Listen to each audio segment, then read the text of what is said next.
It is very critical that when we implement standards and we develop policy, we involve people who are mostly affected.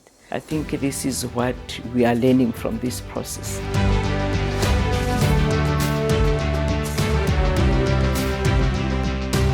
I think those regional conferences were very timely in the past years because they provided timely input to a project the FATF embarked on in 2021 to address unintended and intended consequences of Recommendation A. We are also aware that in terms of understanding, assessing, and mitigating NPOs GF risk, we still have a lot of work to do.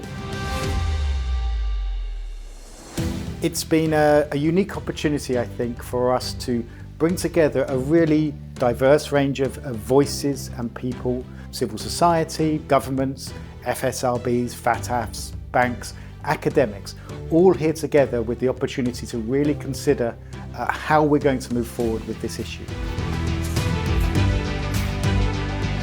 The event today is especially important for the EU as it addresses civil society, human rights, and those are values that are interestingly very close to the heart of the European Union.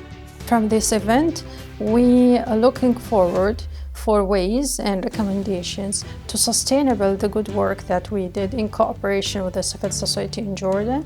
It's rare opportunity for IPG to open discussion and learn the impact to the NGO. This event opened door to understand about the NPO and the different damage that happened to the NPO in the region. So IPG role is important to be involved in this discussion.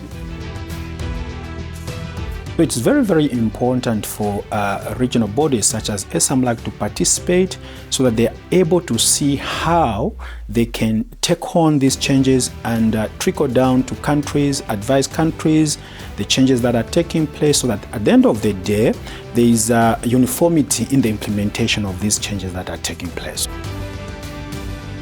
There have been a long engagements that have been happening even before today. So I'm expecting that the revised recommendations will be adopted and we'll have more training sessions and more follow-up to hear whether the complaints from the NGOs, are they still the same or the complaints have lessened? Are we now having a common understanding of the NPO sector? Are we able to treat them differently, applying a risk-based approach? It's very rare that you see this type of events happening where stakeholders, again, come together and talk freely and are also willing and able to think a bit outside of the box and the confines.